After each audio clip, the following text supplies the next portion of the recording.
Warm-ups. First one, let's go ahead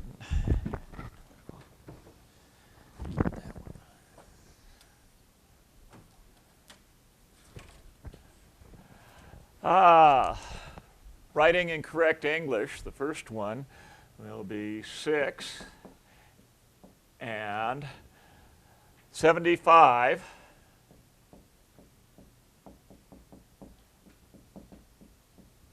thousandths.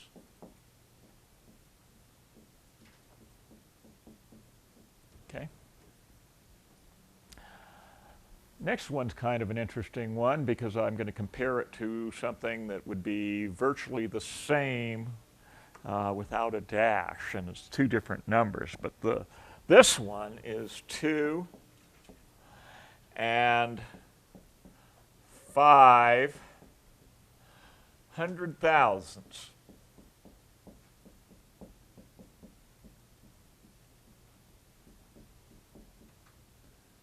Okay, so we have a 5 in the 100 thousandths place. But I want you to consider how we would write this next one.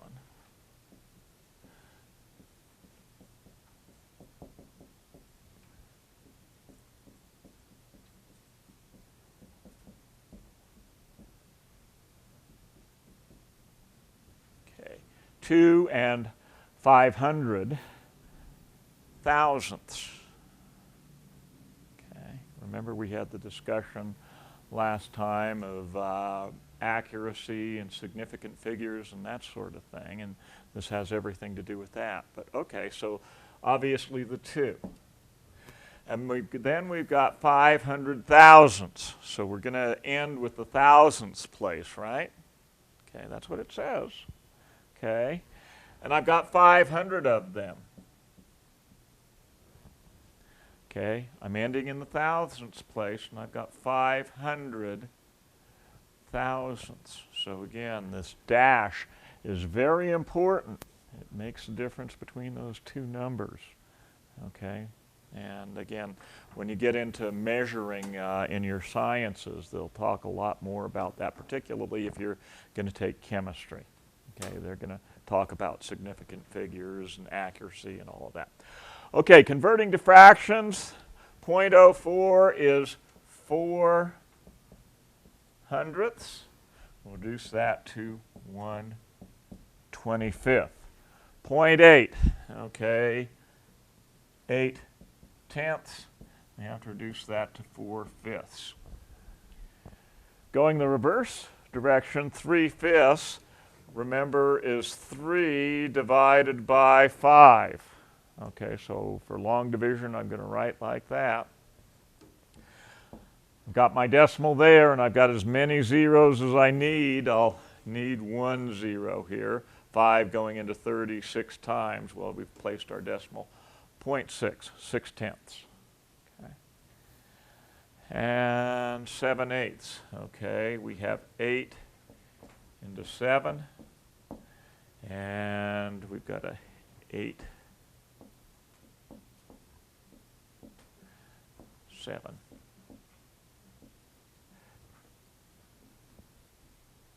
56 there. And then 5. So 875 thousandths, the equivalent of 7/8. Okay, we've got 4 skills we're going to work with today, just the major operations with decimals. So we're going to add, subtract, multiply, and divide with decimals. So starting off with addition.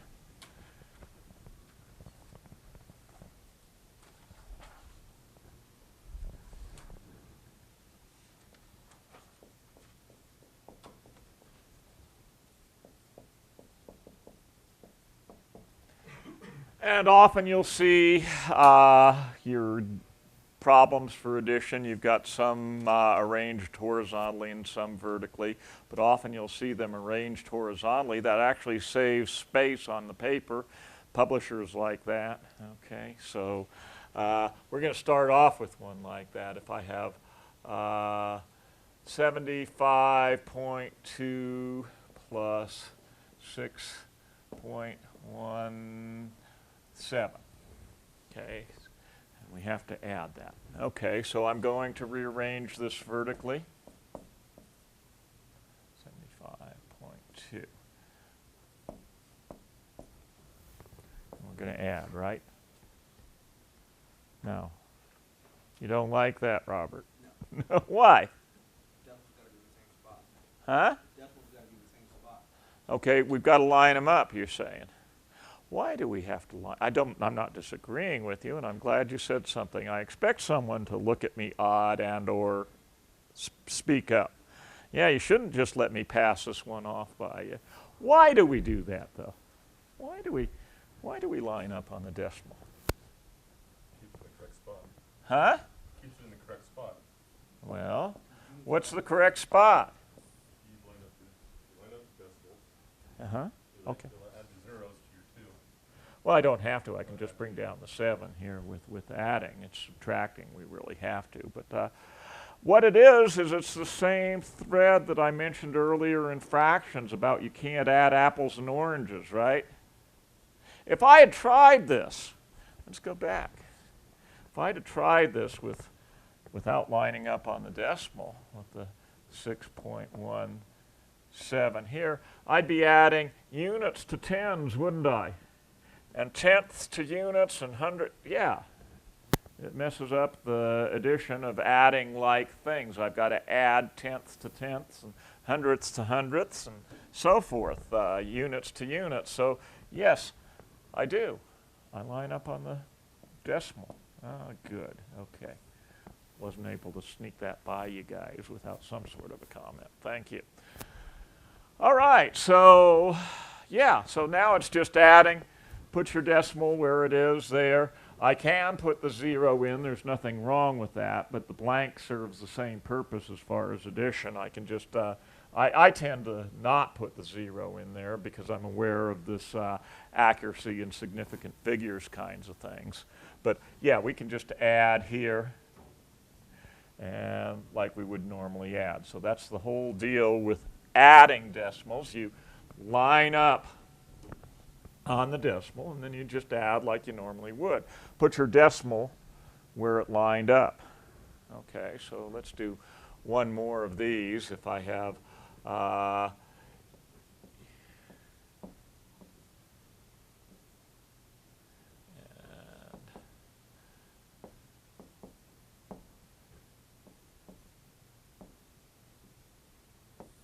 okay, and again, I don't have to put the 0 in. I can just bring the 9 down. Then the 7 and the 9 being 16. And I put my decimal where it belongs. And, well, that's sort of kind of where it belongs. Let's put it, yeah, all right. 13.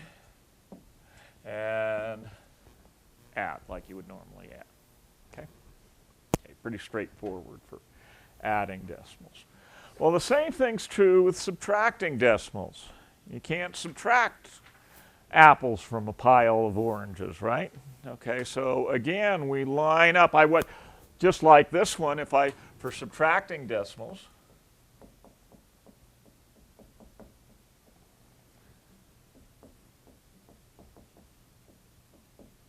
okay, if I had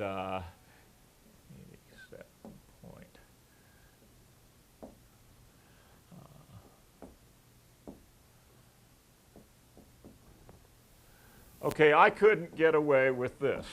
I would hope the minute I wrote this up here for you, you'd say, no.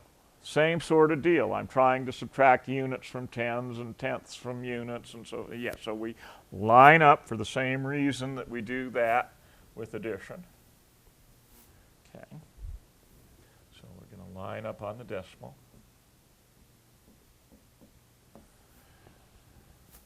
This one, I don't get to just bring the 4 down, do I? This one is one where I need to have the 0. Okay, so yeah, I've got to put a 0, and I'm going to borrow there, and I'm going to make that a 5. 10 minus the 6. 10 minus the 4 is the 6. I've got to borrow again from here. Okay, 15 minus the 7 is the 8, and there's where my decimal lined up. 6 minus 5 is 1, and okay, so yeah, just regular subtracting. But yeah, when you don't have the same number of decimals with the particularly with the number you're subtracting, you're going to want to put some zeros, and that'll help you with your borrowing. Let's do one more of these.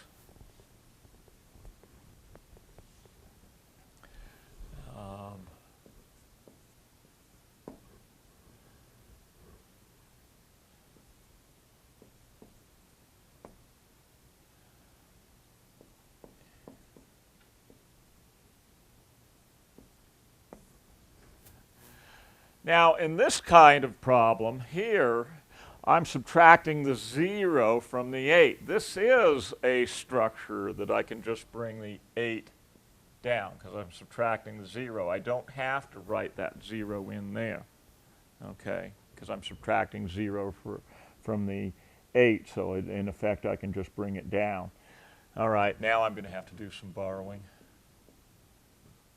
Okay, there's my decimal. 16 minus 7, 8 minus 4, 16 minus 8, and that's a 2. Okay, just like you would normally subtract once you've gotten there. But again, you don't have to have the 0. If you like the 0 there, no problem, put it in. But that one, in that direction, you can go ahead and just bring your 8 down on that one.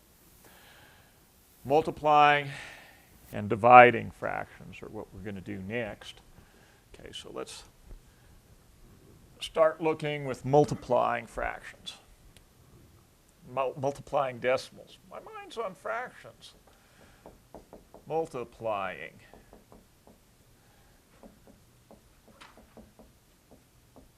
Decimals.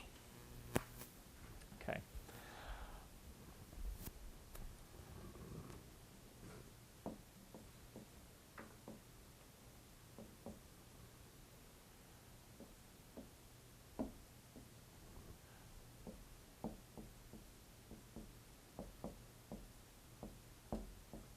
Any problem with that? Not for multiplying. For multiplying, we don't have to line up the decimals. What's key to multiplication is that the number of decimals here that you have in your problem will be the number that you'll have in your answer. So I'm going to have 3 decimal places in my answer when I get done. I'm going to move it 3 places. Just multiply through like you would normally multiply whole numbers, and then we're going to move the decimal from the right-hand side 3 places. We've got three decimals in the question. We're going to have 3 in the answer. You have 2 decimals there. Oh, but I've got 3. I've got 1, 2, 3. Okay, so it's the total number, not the one with the greatest number of decimals. It's the total number of decimals. So let's just go ahead and multiply. I've got 28.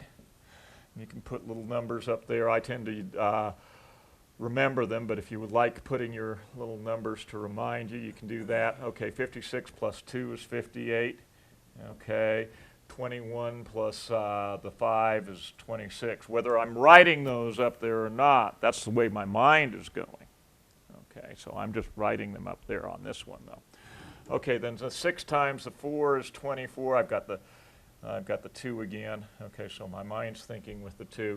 Then 48 plus 2 is 50. So again, I've got the 5 that I'm thinking about. 6 times 3, 18, plus 5, 23. Okay, and then we do the 2 times the 4, 2 times the 8, 16. I'm remembering the 16, the 1 of the 16. 2 times 3 plus the 1 gives me a 7. Then we add 15. And you can do some of this if you like to do that. Okay, so I've got 12 there, and I've got a 10 there. Now, there would be my start of my decimal, but I've got 3 decimal places in the question. I've got to have 3 in the answer, so it's right there. Now there's another good way with thinking about this for where your decimal place will be, and this is a quick and dirty estimation of your answer. I'm thinking maybe something like the 3.84, pretty close to 4. 26, call it 25. My estimate is I'm going to be in the neighborhood of 100. Okay? That helps you with your decimal placement. I'm not going to be at 10, and I'm not going to be at 1,000. So your quick estimation will help you. Lachey.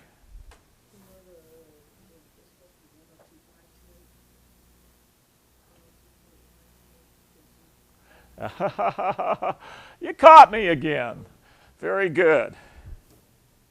Thank you, Lachey. I got to have you around to keep me honest. Good job.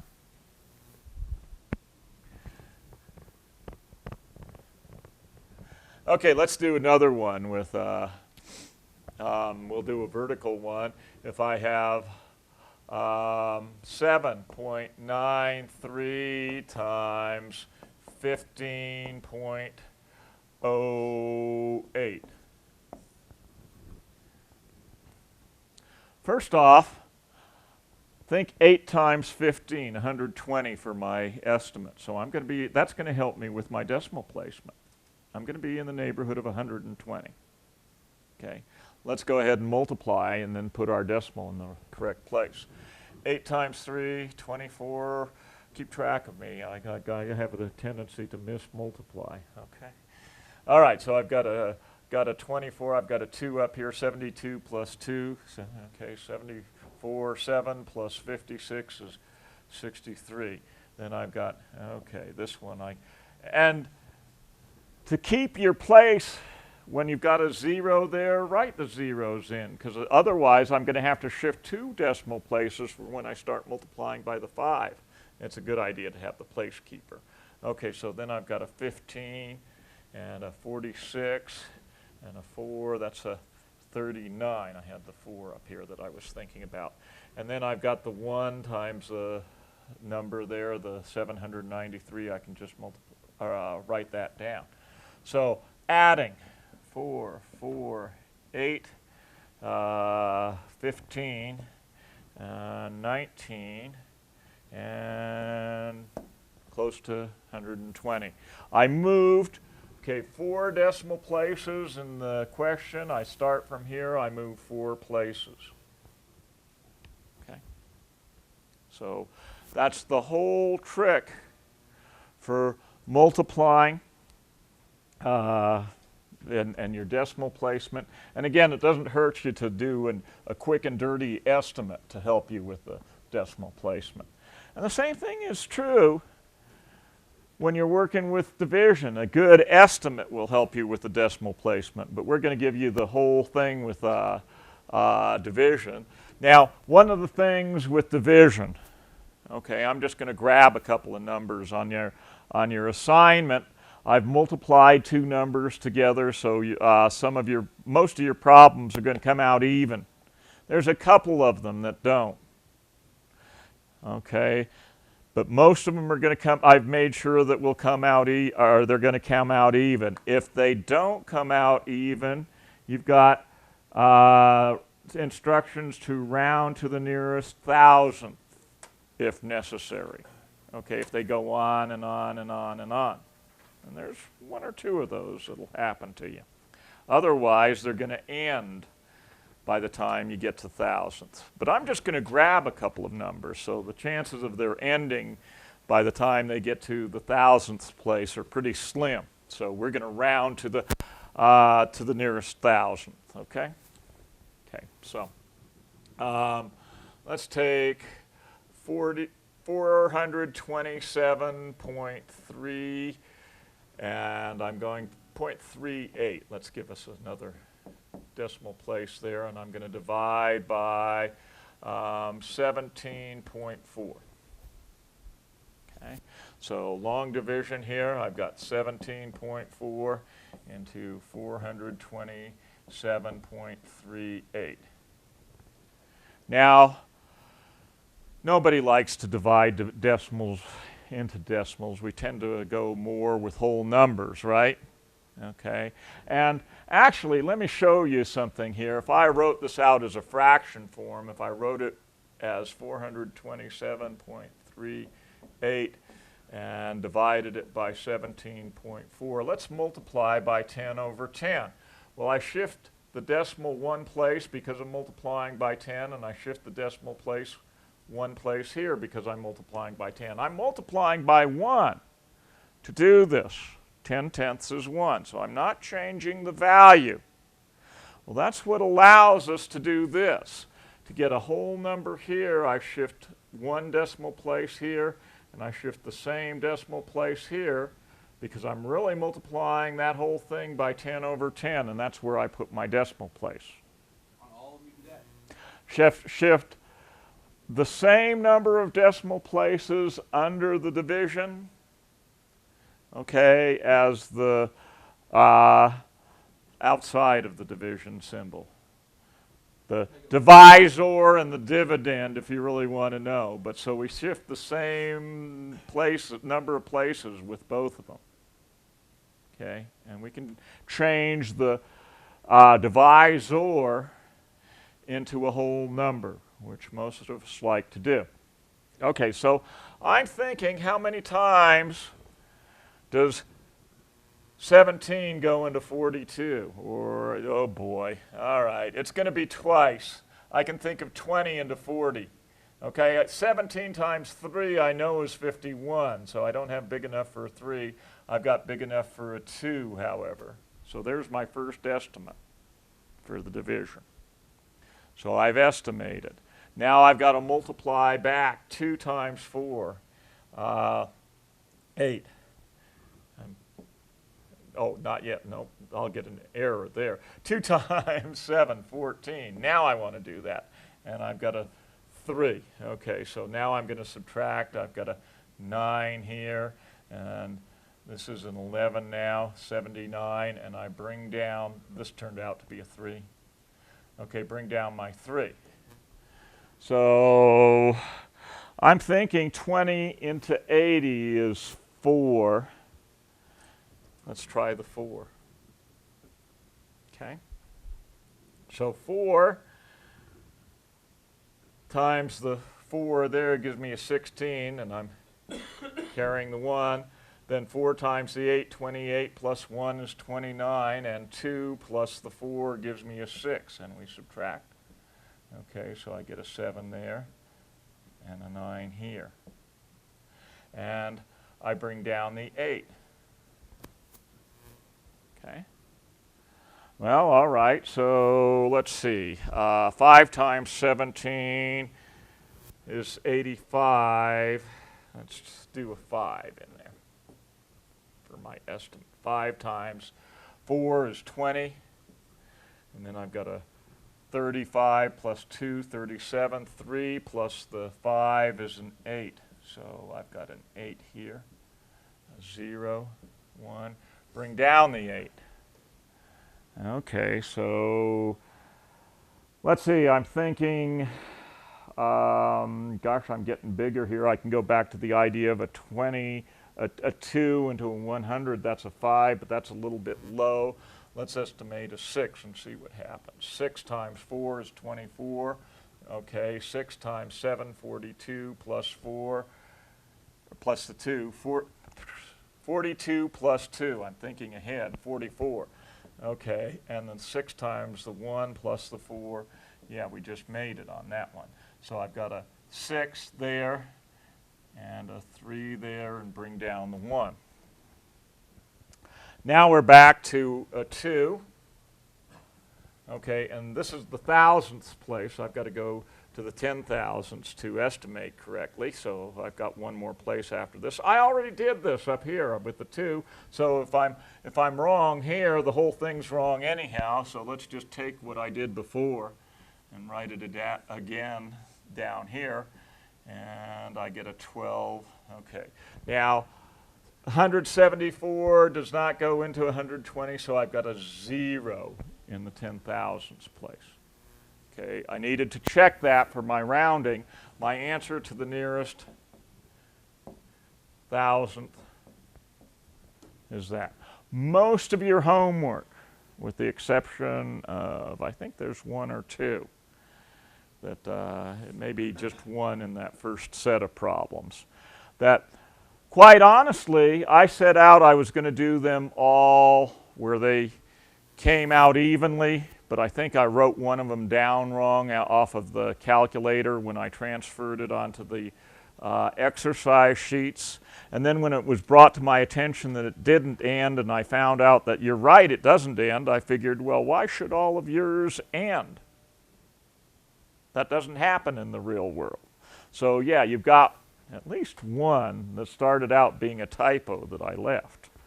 Okay, so yeah, expect it. Let's do one more of these for practice. I'm going to have a 36.74, and this one I'm going to go the other way. I'm going to do, no, let's do 36.7, and I'm going to divide by 8.23 on this one. Okay.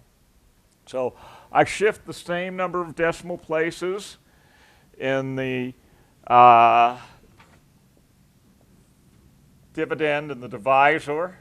Okay, so we're doing the 36.7 here and the 8.23 here. I want to shift 2 places here to make a whole number. Well, I've got to add a 0 here so that I can do that for my proper placement. Okay. All right, so I'm thinking about 800 into 4,000. Okay, it's less than 4,000, but 800 into 4,000 is going to be 5, right? Okay, so my answer should be in the neighborhood of 5, a little bit less than that, because that's a bit more than 8, and that's a bit less than 4,000, but my estimate's going to be about 5. Okay, as it turns out, it's going to be less because I'm going to start with a 4, but that's going to help me with my decimal placement. It's going to be in the neighborhood of 5, not 50, not 0.5.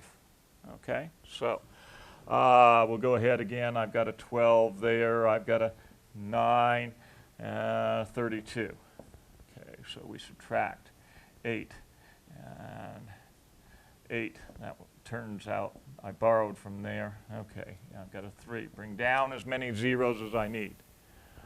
Okay, so I'm going to do another 4. Okay, so if I was correct here, I'm just going to write it down again. Okay, and subtract. So I've got an 8 there. This is a 17 now. An 8, this is a 7 now. I've got a 5 there. And bring down my 0. Now I'm thinking 8 into 56. Well, I'm going to do a 7 here. Okay, 7 times 3, 21.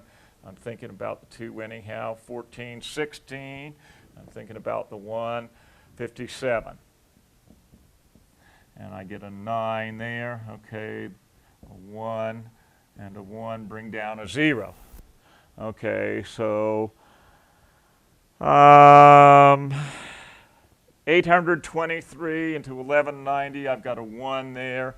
We've got an 823, get a 7 there, and that was an 8, so I get a 6 there. And then the 11 minus the 8 is a 3, bring down the 0. And, okay, actually on this one, I'm thinking 800 into 4,000 is 5, but I don't have 4,000, so it's going to be a 4 or less. Seems how it's out here in the 10,000ths place, the one that I need to use for rounding only. I don't have to have it exactly. I just have to know that it's less than 5, because that tells me that I'm going to round this to 4.471. Okay? If it had been bigger than 5 down here, something that would be bigger than 5 that would be out here in the 10,000th place, then I would be rounding up to a 2. Okay, so that's dividing. And again, you're not going to have, there's only, I think there's one problem, one or two problems out of the whole page, both sets, that will go on and on and on. Most of them are going to end within 2 or 3 decimal places. Yes, Lachey?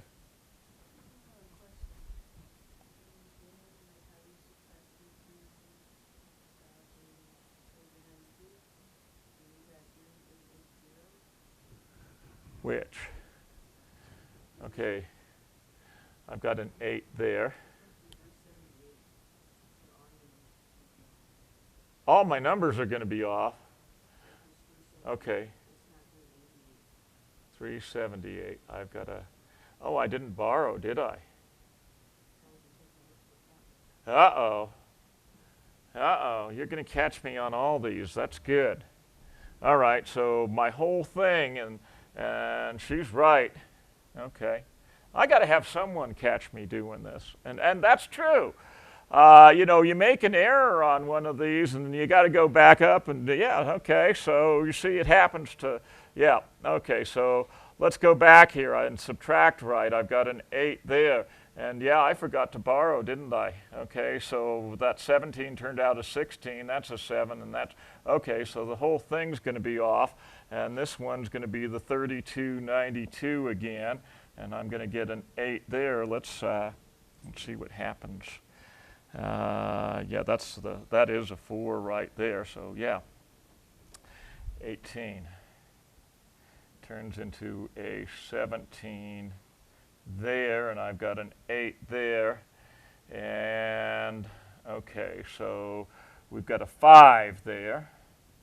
Okay, 10, 8, 17, okay, 5. And so now I've got a, yeah, that's going to be a 7 again. Okay, so I've got a 21, a 2 plus a 14 is a 16, and then a 1, we've got a 56 there.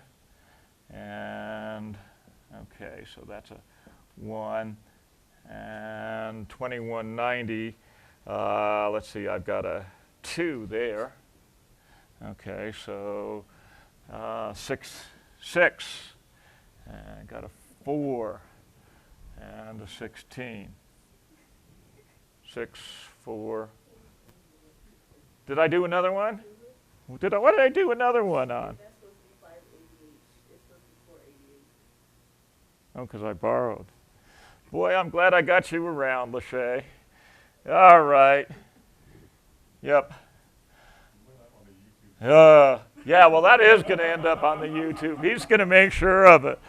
The point being is, yeah, I even make mistakes, so you got to check yourself. And the thing is, it's one of those, doing it yourself, you're likely to have these kinds of things, and trying to do it in front of a whole class and a camera, oh boy. he's got it for posterity now. That's true. Thank you. No, leave it. It's fine. It'll give people a chuckle. I'm having one of those days on my division. All right. And Lachey's going to catch me. All right, so that's not a 7. We'll try again. All right, that's going to be not quite a 6. It's going to be a 5. Okay, 15. And we'll get it right. How's that, Lachey? And then we'll move on. This will be the last one for today. I'm afraid I'm going to make another error on these. All right. All right, 10 minus 5, 5. Okay, I've got a 6 there and a 7 there. Okay, and that's going to be 9, isn't it? Okay, 27. 2, 18, 22 plus, okay, 74. All right, 3. All right, and that's going to be a 3 there. Again, I just need to know that that's going to be less than a 5. A 5 or less than a 5, or we would round up. So yes, we get 4.459. Yeah. Again, the ones I've given you should be ending, most of them, within 2 or 3 decimal places. There's one in there that doesn't. Okay? All right. Thank you.